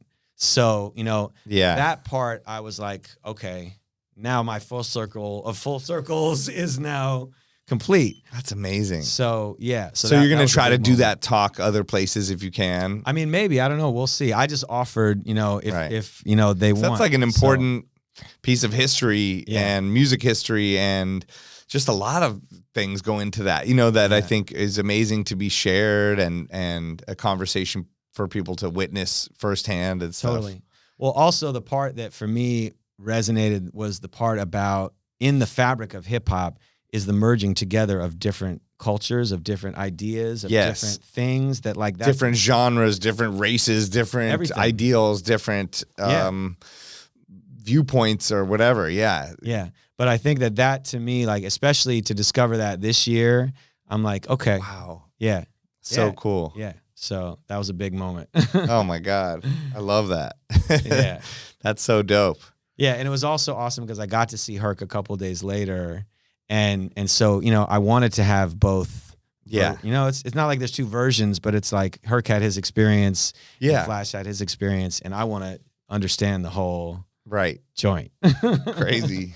Would you ever like try to make an actual documentary movie, you know, and be behind that? Because I feel like you've done so many things that are like that, but are not necessarily I'm gonna turn on the J.PERIOD movie, you know. But I mean, I think there's versions of that in the works, and or you know, maybe it's not a full length thing. You know, like one of the things of approaching this as a fan is that I never have enough ego to think that anyone will care until I feel like I've always got to build myself up to a level where it will matter. One of the things that's been awesome to watch this year in being part of it is that realization that years from now, people will look back and see me as part of the first 50 years of hip hop. And I'm like, yo, that's amazing. Yeah. So what versions those stories take, I don't know. I think there's a visual version in my mind that I would like to do. The Rakim, you know, one was a sort of blueprint. Yeah.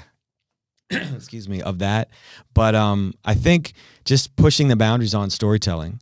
And I think hip hop as a medium for storytelling, unlike any other medium for storytelling, and particularly that idea of blending and merging and finding connections. You know, I'm all about that. And I think that going forward, it's looking for stories that really embody that essence of hip hop, of the bringing together. You know, like these are things that are needed out in the world. Yeah. And on a vibrational level, you know, totally, I'm about that. Yeah. No, I think, I mean, you'd obviously be great at it. And I think whatever story you decided to tell, I mean, even the one you just told, that was like a movie in my head. That'd be so cool to be able to watch, show my kid, you know what I mean? Or take him to that talk if you did it live, you know? Because it is a very historical thing that gets muddied and lost, and people don't understand. And even with the jokes on TikTok and Instagram, you know, what does a DJ actually do? You know, like that little clip that everybody goes viral of because it's funny and the girl's crying about it. That speaks to that. The answer is an actual serious answer, you know, that maybe not everybody wants to hear, but like that there is some amazing historical, artistic, just crazy things that go into that, right? I mean, listen, even if you're DJing at a club and nobody's thinking about any of these things, the dynamic is still happening. Like you're still putting out vibrations and people are receiving that and it's moving their bodies, like and changing their disposition. Like that's a thing. And now you look at where DJing has gone, you know, and I mean, this weekend, like there's a stadium here, BMO Stadium, you know, it's where the soccer team plays, like LAFC, and you know, someone invited me, they're like, yo, I got tickets to go to the John Summit show, you know, and I'm like, that's crazy that like a DJ, this guy, I just heard about him a couple of years ago and I told a few people and they didn't even know who he was, and he sold out a stadium in Los Angeles. Like, that's crazy, you know, like, and just because in a way you're like, okay, we've seen where DJing could go or how big, or, ooh, Calvin Harris got a huge residency or Tiesto did, you know, and these are on the EDM front, but even so, like, did this festival, like, it's almost just getting started in a way. It's crazy that this dude could go sell out a stadium, you know, and things are just getting bigger and bigger and bigger. And DJing is becoming incorporated in everything, to every sports game, to TV shows, to museums, to the Grammys, to shows that they wouldn't even show someone getting an award for. And now they're doing a whole special for. Well, I think part of that is the awareness of that thing, of the power of music for sure, but I think also it's like the curatory skills, you know, of a DJ in terms of like setting a vibe and I don't know. I think that these skills are, like I said, are really important out in the world now. And part of what you're seeing is the reflection of that, but it's also the reflection of the complete overwhelming amount of music and content and all these things. So like people need curators. People need people to help them sift through the noise to what's dope. And I think that's where you're finding a musical component to all these things, is like an awareness of the importance of that vibe. Although usually, like as we know as DJs, it's like thought about 2 days before and you know, under budgeted and so forth. But like the reality of that being that it's an important thing. And also, you know, I think part of it is, you know, D-Nice in the pandemic and the level that got and the impact of it and the importance of music to people during the pandemic. So like now it's a different thing. No, D-Nice was able to show the power and importance of music in such a crazy way. Yeah. And the like, doesn't matter who you are, how old you are, what's happening in your life, we're all connected by this one thing. And you know, the way he did it on Instagram, and it just connected everybody, and now it's come to fruition in the real world, and he can sell out the Hollywood Bowl and go do these massive events and be respected, you know, in all types of circles. Yeah, it just shows that. And also people have now, 20-year-olds, whatever, have grown up with DJing being a normal thing, where we grew up with it like you said, we were like, what's that person doing? You know, and Run DMC and like, oh, they're doing the turntables and the thing. I don't understand. Are they making the music? You know, and like you said, you're part of the first 50 years of hip hop, but really you got into it when it was not even 20 years old. I know, right? It's wild. Not to date you, but right? I mean, in a way, if you think about it, right? You're getting into it in the late 80s or early 90s. Yeah. And it was invented in the late 70s. Yeah. So it's like a teenager, you know, and now it's 50. Yeah. It's crazy. So you're more in it than not. I mean, it is interesting though to be having this conversation here, because it is like the beginning of that, and the birth of the DJ and the idea of the DJ and the merging and the blending and all those things that we're talking about is the beginning of this idea of how to use those skills out in the world and how to sift through all the chaos. So it's almost like it predates what's going to come next, which is the overwhelming amount of everything that needs people that are skilled in doing those kinds of things. And people that aren't afraid to just on some MacGyver type thing and be like, yo, we just got to stitch this wire into this because there's no other choice. Right. I need to make this sound, and I'm going to yell into a headphone and plug that in the wrong chord and it's going to work. Or I'm going to do what Grandmaster Flash did, you know, and utilize this. He was taking things apart and rewiring them in his house. And it's the same thing from humans have done since, you know, the caveman days, in a way, like, I'm gonna figure out these rocks smashed together and makes fire. You know, it's like hip hop has always been about making things happen no matter what, you know, and DJing is birthed out of that, and DJing then birthed all these other crazy things, you know, that and it applies to everything, filmmaking and all that.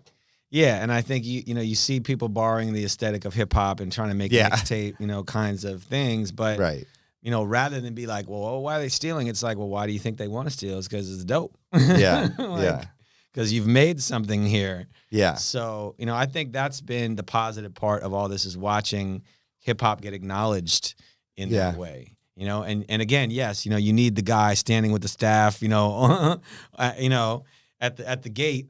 But I also think it's important for hip hop to enter into these institutions and try and cultivate a version of, you know, this that is something that those guys would respect. Yeah. You know what I mean? And those are also some big moments for me this year. Like Chuck D, you know, I saw him recently. He like took me by the shoulders and was like, I see what you're doing. Keep going. And I was like, it was like, you're like, are you sure you got the right guy? No, but like, yes, he does have the right guy. Like that's amazing that he sees that, and he's another person that's always in touch with things and has been forward thinking and is listening to what's going on in the world, obviously, and reacting to it. Yeah. in all ways, you know. So for him to see you is not surprising, but it's also just very gratifying. Yes, obviously. I was gonna say gratifying and amazing. Yeah, for him to, it's you know, meant to be. I mean, listen, at this point in time, I'm just rolling with it. Yeah, that's so dope. So what else? Oh man, I mean, is there any other things we should touch on that you got coming up that you want to talk about? Well, I mean, you know, Story to Tell Chapter 2, which I was talking a little bit about just in terms of the music of it. That is coming out in February, and so we're doing a show at the Blue Note Jazz Club. Haven't really announced it yet, but February 19th, we're going to be doing Story to Tell live. Nice. And my band is, as of now, Stro Elliott, Ray Angry, Mark Kelly off in the Roots, and Marcus Machado on guitar. Dope. So and Mumu Fresh, amazing, is going to be holding it down, along with some other vocalists. And then I think March 2nd and March, I don't remember, end of March, I'm back at Lincoln Center. Doing some DJ nights. And then I think we are going to do another big show at Lincoln Center, hopefully next year. Don't know what yet. Roots Picnic is shaping up. Nice. Going to be another killer oh man lineup. Those I look forward to every year. I don't know, like I think really for me, having done something like the Grammys show where it, you know, never could have imagined it and sort of felt so big and impossible, but to get in there and see sort of the mechanism and how it actually functions, and just to realize like, oh man, I could do this. Yeah. You know, that is something that's been turning in my mind since we did it. And, you know, I don't know what that turns into, but I think that the idea of being able to take the live mixtape, you know, on the road as a tour or something approaching that would be incredible. Yeah. And and then beyond that, you know, hopefully this year we can try doing some of the more visual storytelling to go with, you know, our audio storytelling. Right. And all of this is leading for me towards you know, Chapter 3, hopefully by the end of next year, and bringing all this back together. Yeah. And a bunch of other special stuff that's kind of quietly happening in the background, waiting on that. Very cool. Oh man, it's all so exciting. Like the Jamaicans on In Living Color, you have to have like, you know, 15 jobs at all times. Many irons in the fire, as they say. That's all so exciting, and like, you know, I love everything you're doing with all of it. I mean, it's so cool to see it all coming to fruition, and as someone that's been a fan of you like for probably over 20 years, you know, since you've been doing all that, it's cool to know you now and cool to see everything you're doing, and it's super inspirational. I think for me and for other people to see you just constantly pushing forward, and to hear you say all these words just about patience and faith and following your right path, and you know, all that. It's just so dope, you know. I mean, it's real. I mean, it has been my experience, and I think also, you know, as a DJ, many years ago, someone who was very successful as a film writer told me that, you know, even at the level of success they were at, which was like Oscars and whatever, that after every job they're still worried about where their next paycheck is going to come from. Yeah, of course. So like, you know, another part of all of that is just like the managing the anxiety of trying to go towards your goal when you live a real life. And like you said, like I got kids, I got married, you know, it's exactly like the whole, same thing. Yeah. And trying to really do that in a way that is something you can be proud of. Yeah. And that's the, you know, that's the whole thing. And I just would encourage anybody out there to approach this from the start with that mentality, like really, really. Because by the time you get 20 years, you know, if you're able to survive 10 or 15 or whatever, you want to be able to look back and be proud of the things you did, first of all, and also have created a version that you can live with. Yeah. And this is like such an experiment and, you know, work in progress for all of us, like, you know, yourself included. I'm always amazed at this, watching the stuff that you do, and plenty of dudes out there that I look at with awe at what they're doing. And what's dope to me about all of us is like my community of DJs is like, there is no competition in that way. Like everyone's competing with themselves. Yes. And everyone's trying to be super dope, but everyone else is looking and like, yo, I see you, like you're killing it, whatever. And man, like that's not something you will find in a lot of other situations or careers or whatever. Yeah. So that part is also really, really dope. Right. Like I'm constantly happy for someone that would, I guess, be considered my competition in some other world. But in reality, there's room for everybody, and we're all here to just help each other keep growing. And we're, as we've seen, there's room for everyone. The industry keeps growing. The opportunities and things that you never would have dreamed of are out there and being created and blossoming into things. So if you're just supportive of each other and if you're only competing with yourself, that's how you're going to just continue to grow and do dope things that you're going to be happy with. I mean, and as someone who's been doing this a long time, I've seen all the people that were snakes or otherwise not operating from a good place. I won't say all of them, but many of them have fallen by the wayside, Yes. along the way.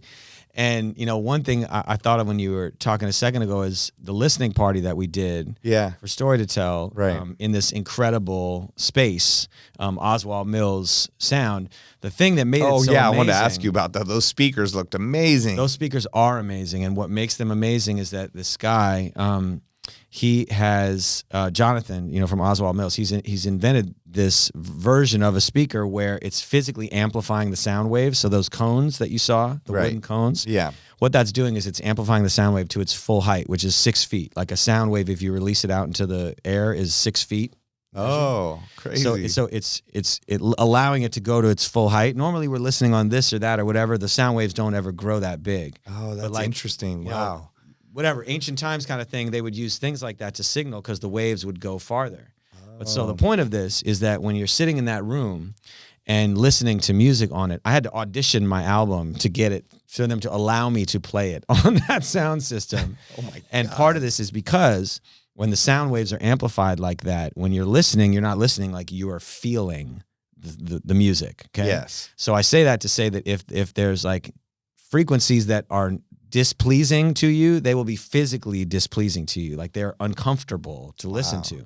But if the frequencies are pleasing, okay, like it feels like a wave washing over you of just good energy. It's nuts. I've never felt anything like this in my life. I went there and listened and I was like, I need to do my album listening. Like, how can we make that happen? Because it was so powerful. But the ill thing about it was that my record, when this guy put it on and it played to the end, he was just like, that felt really good. Can you play it again? And I was just like, yes. You're like, yes, because it's exactly what I'm going for. Yeah, but it's like the physical expression of this idea of putting vibrations out into the world that like make. I mean, I guess that's what people have been talking about with the Andre 3000 new album, right? Yes, in a way. I mean, yeah. I'm not saying I listened to that and feel that, but I'm not saying I didn't. But I'm just saying that I think that's what people were discussing. In the same way you said Moo Moo Fresh was singing in the healing vibrations, and supposedly that's what he recorded some of the Well, I mean, those things do exist. Frequencies. Yeah, for sure. I think in his case, it's more about intentionality. You know what I'm saying? Like his intent of doing this in this way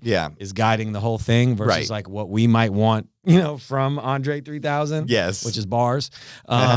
But I like how you were like, oh, we don't have new bars. I'm making my own. You put the Goody Mob beat with the with him over it, and it sounded dope. And it was like, we love you, and we also wanted this. Please, thank you. Right. But we also just play your songs over and over and over and sing every word, man. And or remix them so they become the human brain is a weird thing, you know what I mean? Because I think it can put people in their own jail, right? Cell of like being stuck in what they think everybody else is thinking when really, does it matter? I don't know. I mean, listen, he's following the path that he feels, and he should. I wouldn't take that away from him. I do think that the part about intentionality and frequencies and all that is a part of what he's going for. Yeah. I just think like the idea of sound affecting you, it can't be expressed more clearly than like imagining the physical waves like hitting your body. That's so cool. And I think that's also ill for any DJ out there that's listening to imagine that, like, if you take what you're doing in your club or your room or whatever and you just imagine it amplified in that way, what would you be sending out into the world? And like, would people receive it as something that like moves them in a good way or not, Right. And again, not to take anything away from, this things are appropriate for here or there or whatever. Of course. I'm just talking about as a DJ, as an artist. Yeah. Like what is it that what vibrations are you emitting? So I think it's a good question to ask if you're wanting to do this. I'm never gonna ask someone what kind of DJ or what kind of music they play. I'm gonna be like, what kind of vibrations are you emitting, son? I feel you emitting some vibrations. I only speak like this with you, Spider. I don't talk like this out in the world. Listen. I might be able to book you for this event. I need to know what vibrations you're emitting, okay? I don't care what song. Right. No, but it's the truth. I think that's so true. And, you know, that's I need to see pretty funny, though. your emissions. Now it's now I don't know Some if I like it as nocturnal much. emissions. Sorry. Now we just took it there. No disrespect to the speakers. Right. Yeah, I mean, you know, look, I think what's dope to me about, you know, DJ City and about, you know, these sort of collectives of DJs right. is that it allows people that haven't experienced things to like get a little bit of, you know, the vibe of that. And for someone like me who has, you know, been watching this, you know, on some Forrest Gump, you know, for many, many years, all these things happen and just being like, I don't understand how this is happening, but I'm suddenly aware now that it is possible. Yeah. So now I'm at a point where I'm like, well, yo, like it's possible. Right. So, you know, anybody out there that's thinking it's not possible, like, let me tell you a story. Right. You know what I mean? It's Yeah, like, come don't closer. get stuck Come on here. that. You Right. know, like it's possible. Yeah. So I can't tell you how. I can't even tell you how for me. I wish if you could tell me, like let me know. But seems like really just sticking to what you think is right. You know what I mean? Yeah. And like you said, just at the end of the day, putting out into the world what you think would be dope, you know, for yourself, but also being a good person, you know, and staying true to yourself. And like you said, a lot of these people that have done things for the wrong reasons or gotten so caught up, maybe aren't around anymore or don't have as much longevity. people find out who you are. Yeah. Like that's my new policy is like I give people plenty of room to show me who they are. Yeah, that's true. Good policy, actually. It is a good policy. So part with the patience, you know, thing is like that, and you know, my Kobe Bryant isms, where he's like, you know, you go down the rabbit hole on Instagram of Kobe Bryant quotes, and they never stop sending them to you. Oh yeah. But there's one I really appreciated where he was like, people say I'm not emotional. It's like it's not that I'm not emotional. It's that I don't react to the emotion. He's like I've experienced the emotion. I'm like, that's how dope. that feels. I just don't react. That is to a it. hard lesson For that every sure. single human Yes. needs to work on, you know, that can help Yeah. you in any situation, For sure. you know, whether within relationships or whatever it is, because it is true. Like it's the same way where like you find out the true character of somebody when they're under like a crazy amount of pressure Yep. or in a bad situation, you know, because that's where it'll come out. And it's how they react to the situation, or it's how they react to the failure or the bad thing, or even how they react to the great thing, you know, and you see really who they are, you know, if something wonderful happens to them or something horrible happens to them, you know, and it's how they're going to react to it. And that does go back to the emotion. Like we're all emotional, but a part of being strong is being able to also control those emotions, not just being able to pick something up that's heavy, I guess. Listen, part of being considerate is understanding that the way you feel about something is not necessarily how someone else feels about that same thing. And you know, you got to be able to work that out. Right. I feel like, you know, it's just become an important lesson. And honestly, it wasn't like an easy lesson. It's a very hard lesson. It comes from it's really trying hard. for something and failing over and over again and having to endure that. And then being like, well, okay, what happened when I reacted in this way? What happened when I reacted in this way? And like, damn, like after a few times it's hard to ignore. Yeah. And you look out in the world, everybody is reactive. Like the internet is just like a giant reactive, you know, self-serving echo chamber. And I'm like, well, okay, clearly the solution to that is don't be that. Don't react in that way. Like take a minute, whatever. And so I try to do that in my life, you know, as a result of having to endure that in my professional life, you know, in so many ways. I think a lot of bad situations come from reactions that happen too quickly, if you think about it, really. Totally. And we live in the society now where you're expected to react immediately no matter what, because you got the text, right? Well, it's like, okay, I didn't know what to write back yet, or like you got the email, or they did this thing. It's like, okay, but we don't need to react right away. It's okay to take a minute, you know? Also, another lesson, you know, for anybody trying to work with, you know, any artist is that oftentimes, like, cats won't hit you back in the time that you want them to. Does that mean that they don't mess with you? No. It just means they're doing whatever they're doing. Right. And on chapter 3 of my album, there's a song called In Due Time with Marlon Craft. And the whole record is about, like, if things don't happen in the time you want, it's because it's, you know, in due time. You're getting to the time when it's supposed to happen, like what we spoke about before.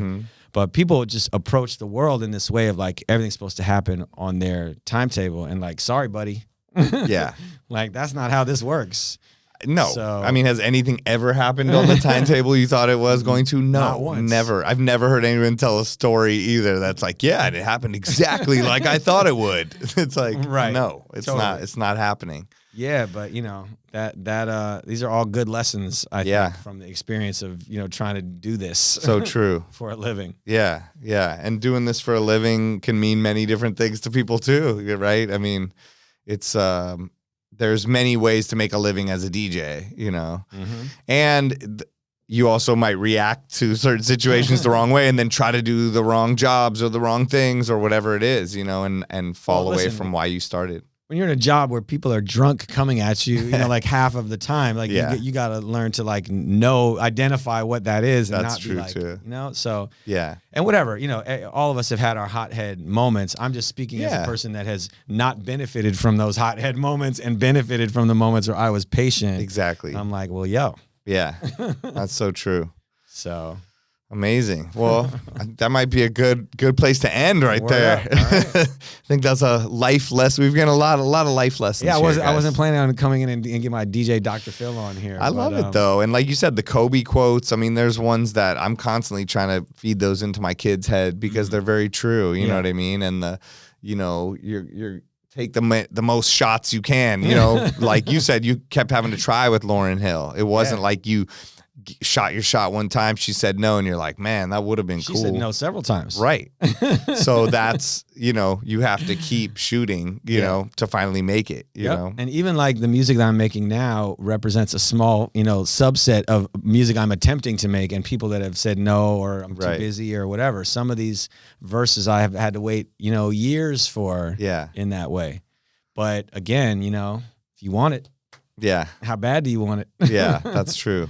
That's really true. Yeah, but I mean, whatever. You and I could obviously talk endlessly about all of this stuff. Yeah, no, I know. I mean, but I feel like I had such a good time, learning about everything even more in depth, that you've worked on, and just your approach to things, the way your mind works. And thank you for the gifts as well. Word up. Got that hot sauce. Hot sauce, and find him online. J.PERIOD. Also, this is a DJ City thing. This is the origin of this is Scratch Bastard and Bastard's Barbecue, and I partnered with Scratch Bastard. Oh, with his logo's on there. And it's amazing. Yeah, his logo's on here. When I saw it online, I was wondering, and then you told me. So shout out to Scratch Bastard, amazing DJ, and equally amazing hot sauce, which we wrapped with the hot sauce artwork from Dan Lish for the single. So. Oh, so good. Scratch Bastard. Yeah, Scratch Bastard is like the president of DJing or something. I don't know what. He's another alien. I mean, Jazzy Jeff introduced me to so many aliens at the playlist retreat, and I have so much respect for all those guys. They all can do things I could never dream of doing, and that's but everyone is unique, and everyone plays their part. Totally. And every DJ and every person but has something special to add to the world, and that's what you have to find within yourself, and that's what you have to find within yourself as a DJ too. And I think, just doing this podcast, interviewing hundreds of DJs, and everyone has a completely different story with some similar through lines, but they all are making a living and have done amazing things that they're proud of in themselves. And like, there's not one way to do something, If you had to draw like a through line through all the interviews you've done, like something that you saw that was common among everybody, what would it be? I think it was the showing up thing. It's going to the place that you want to be physically, and not just living in a dream world, and being around, pushing yourself to make the thing happen. Being in Electric Ladyland Studios, getting on with Lynn Miranda, having the idea, realizing you can't do the idea, and spending 8 hours in the corner and making that happen. You know what I mean? Yeah. Being at the radio station at 2 a.m. and the person couldn't show up and you were there because you've been putting in the work being at the radio station. Going to the party that you've always wanted to DJ and making sure you were around, getting it into your blood by listening every week, then getting your one shot to put me in coach moment, it's that put me in coach moment, and it's the putting in the work with the faith, not knowing where the end is, and just living your life through a life of faith and feeding into what is happiness for you, and then being putting yourself around the people that you want to be around, or the places that you want to be around, or the sounds you want to be around, or whatever it is, and the things that you envision, and then it always comes to fruition. Every story someone's told on here is the showing up. You know, it's just like that's the through line. You know, and it's there's different ways to show up. But a lot of it is the showing up and being there in person, as hard as it is to be, you know? Right. I mean, the last guy I was on, you know, he's from Africa, like our last guest. You know, like everybody has a story and everyone's like, well, I'm from here. It's hard to get there. Everyone's made it happen one way or another. You can make as many excuses as you want, and then you're just going to be making the excuses to yourself. Or you just make it happen, and the things that seem impossible, you just push yourself to do it as best as possible, you know? Yeah. And try, put yourself out there, and just... also just do the thing you love and feed into the thing you love. You know, those are the things that every week I learn from completely different DJs that don't know each other, all have that same story every single time. Yeah. That's cool. So I think it's good to hear. And you embody that and had so many stories of that, you know? I think my career has been a series of those stories, like of leaps of faith beyond what I thought was possible, just because, you know, whatever. And again, seeing it unfold so many times will make you a believer, you know, even if you weren't in the beginning. Right. Like whatever your faith is, just feed into that and let it like guide you, you know, and if it tells you to stop DJing, I guess stop DJing. But I mean, listen, the other component I would say at the end of this is being adaptable and being flexible is really, really incredibly critical. Like my mantra for 2023 was Bruce Lee, like be like water. And no, really. But I mean, like in every situation you put me in, let me adapt to the situation and try and go with the flow. Like that's also a thing of it. I definitely agree with that. And I have that within my world, my career and life as well. But at the same time, I guess sometimes some things I've looked back on and I've wondered if I was, I mean, not too adaptable or too. Yeah, I wondered if I was too much like water to the point where I became a chameleon and you don't see me. I'm like the same color as the tree, and then they walked by it. Like it's like you almost have to have this thing that you stand for and the thing that you're passionate about and your not lane, but like your focus. And that is your like sunlight, like that's your sun that's like giving you the life. Yeah, your North Star. And then having the adaptability and the flexibility within, but having that still remain as the centerpiece. So you're just otherwise you become so water and you're so flexible that it's like I think that's true. You get lost in who you are. That's the hard part with open format DJing, you know, because I can do anything, you know what I mean? But sometimes it's like too much of anything, you know, you have to stand for something in a way within all of it. That's true. So it's like a tightrope act in that, you know, and that all is back to DJing, you know, that's what we have to do, you know, please everyone, make ourselves happy. Experience. All of it. So, totally. So yeah, but I think that's very important, is the adaptability, flexibility, and whatever you do. And I've heard like Mick, you know, AKA Mick Boogie back in the day, but I've heard Mick, shout Mick, like I've heard him say, like do these business talks and investor and the things that like he does and relate it back to DJing. And it's the same way you talked about it earlier. And I think it all just plays a part in there. And that's dope. It's honestly, it's cool to hear the common thread through everybody. Yeah. Because I do think it is the important thing. So, it is. Yeah. I think it really is just the showing up, just being part of it, being around who you look up to and who you want to be, you know, and the part of the culture and the part of the world that you want to add to, that you feel like you have something inside of you, even if you don't know what it is, to add to that. Like you said, you saw someone, you went, I want to do that, you know, like, I don't know why or what I'm going to do with it, but I have to do something there. And then all of a sudden you're doing it, and then you have to figure out why and what you're doing with it, you know? And I wasn't necessarily on a trajectory to do this. I was going to be a teacher. That was like what my original path was. And this is just like, veered off course and just became the main road. Yeah. But I mean, the 20 years ago Norman Lear thing is a precursor to what you did for the Grammys. A little bit. And Hamilton in a way. I mean, elements of those, you know what I mean? But I think, and again, taking all the way back to the Flash thing is just the seeds of all these things. Yes. Combining them, that's what I did in each of those Right. situations that made it work. Yeah. You know, just on some hip hop Right. shit. And that's also how you're one of your many talents is to convey ideas through music and through audio collages. And that's been your way to prove things to people, from Norman Lear to Lauryn Hill to Rakim to Questlove to everybody, right? To Nas, you know, and that's your method of communication, that you're able to make the clearest message. But so here's the thing, and I think again, because we keep going, but I think it's like the listening part of it. Get ready for 3 more hours. No, but just I lost my train of thought. Sorry.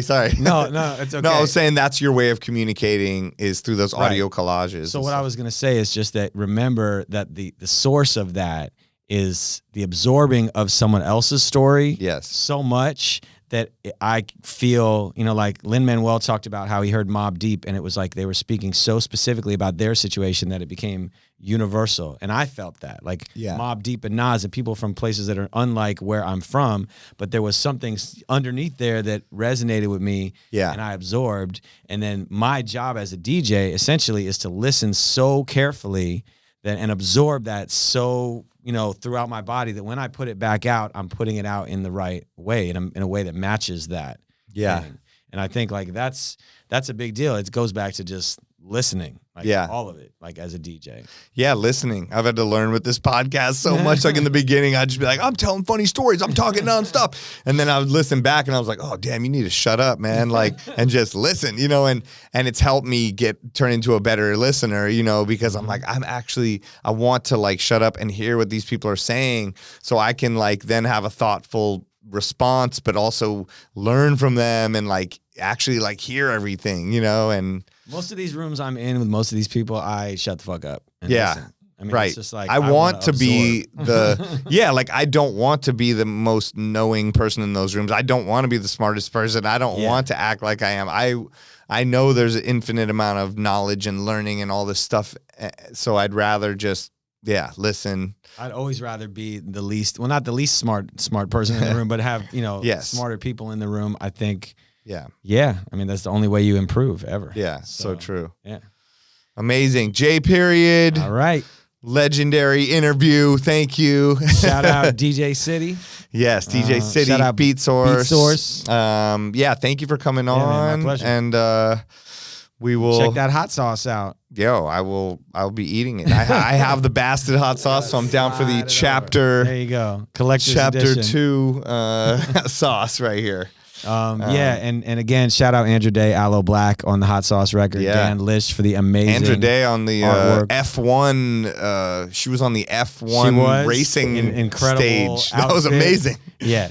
She is the most down-to-earth person when you're with her in person, but the looks and the glamour is holy just shit. I was like, damn. I know. I'm like, isn't that like snap or so something. dope. And Aloe Black's the best. He's like such a smart, thoughtful, quiet, but good also dude. Loud, amazing, you know, like good dude. So talented, you know. Yeah. So so Story to Tell will be out in February, and if you're able in New York, come check me at the Blue Note. Yes, I hope I get to go. February 19th. February 19th, okay. And we're trying to bring the live mixtape to LA. There's already having conversations about it. I'm sure you will. In 2024, we'll see if we can make that happen too. Okay, amazing. 2024, baby, it's coming. Maybe it'll be our first normal year since the pandemic. I don't know. A lot of good things. I have a lot of good feelings for it. So hopefully, it all comes to fruition. All right, thank you, J.PERIOD, and we'll talk to you soon. All right, peace. Yo, I'm so glad we got to make that happen. Thank you, J.PERIOD, for coming through in person and telling all that. After we finished, he told me a bunch of other stories that he forgot to tell on here. So maybe a part 2 will be in the works at some point. But he's also got multiple albums coming out and all these cool projects, so we can talk about that. Thank you guys for listening. The Beatsourcers, thank you for tuning in. My name is DJ Spider. You can find me all over the place, but at DJ Spider on Instagram, DJ SPIDER. I really appreciate all the support for you guys. You know, we can hear this podcast on every service from Spotify to Apple and all over the place. You can watch us on YouTube. But thank you guys for the support. The 20 podcast is produced by Beatsource. Join us next week for more interviews as we discuss music that matters to DJs. I'm DJ Spider signing off. Peace.